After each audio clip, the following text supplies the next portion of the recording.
known just as Eddie, who joins me now. Grateful for you coming on. If these laws come in, what would the reaction be of you and your colleagues that you can't do your go slow tactic? Good morning to you. Good morning to you, Nick. So it seems to me that when we break the law, we get criticised as being dangerous militants. When we change our strategy so that we don't break the law, they call it serious disruption, and the government's response is to change the law. So it seems that whatever we do, we're always wrong. So what should we be doing is the question I want to put to people. OK. What you should be doing, if you listen to Simon Jenkins and a couple of politicians, is making your demonstration in a way that doesn't disrupt other people who want to go about their lives, getting to business appointments, getting to hospital treatments, whatever it might be. Sure, but this disruption will end as soon as the government does the right thing, right? We have to consider the context here, right? So we're facing 1 billion refugees by mid-century. That's absolutely terrifying, OK? That will lead to mass death.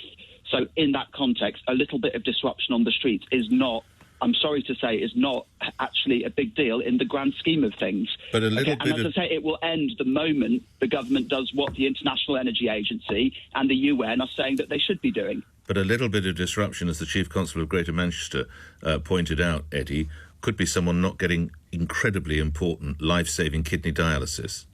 Yeah, but to the best of my knowledge, no one has suffered any death or serious injury as a result of something that we've done. OK, and there's always... Well, there's the case media of always... the woman in Kent, isn't there, and the ambulance that couldn't get to Darrants Park Hospital.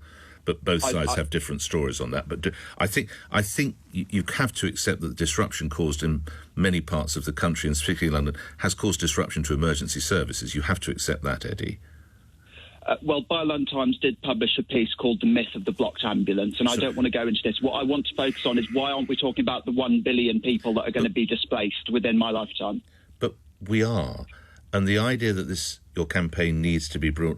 Everybody is aware of the problems of global warming and the fact that the government is... And we all know that. So why continue to disrupt ordinary people's lives?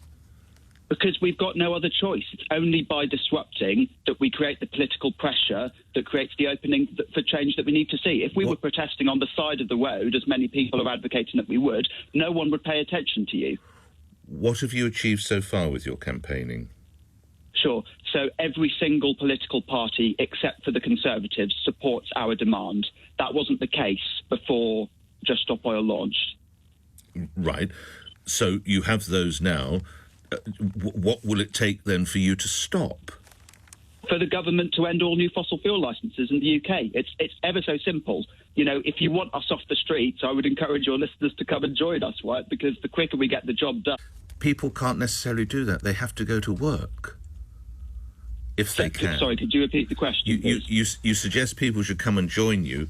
Well, they can't. They have to go to work, Eddie. They can't come and walk up and down the Strand at a snail's pace because they have to do a day's shift. Sure, OK, obviously, but I'm asking everyone that can do that needs to come and join us. But I don't know what else I can say. As I said, it will end the moment the government does the right thing.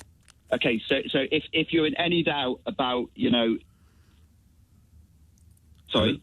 Sorry, I didn't speak. You said, if you're in any doubt about, and then the line clicked. Sorry, if you're in any doubt about, you were going to finish, I think? Sorry. So, if you're in any doubt about what side of history you want to be on, I'd say, please, look at the science. Look what the IPCC is saying. Look what the International Energy is saying. Okay, they're saying if we do not take emergency action within a very short period of time, we do not have a livable future for humanity. But lastly, without wishing to be personally offensive to you, it is as if some of your colleagues are in a cult. You can do whatever you like, any level of inconvenience, even sometimes... It's not any level of inconvenience, OK? Well, I'm sorry, I'm going to talk over you, and I'm actually going to say it is extraordinary level of inconvenience when you walk slowly down a road such as the Strand or Whitehall, and anything, you can do anything. Others can even, in some instances, smash petrol pumps and the windows of oil companies because your mantra, your cult, absolutely trumps everything. Eddie. Hello? Yeah, Eddie, your response to that. I'm having difficulty on the line, Nick. I'm sorry. All right, OK, let's leave that. I think it was bouncing a bit. Eddie, if you can hear me now, thank you. I'm grateful that anybody comes forward.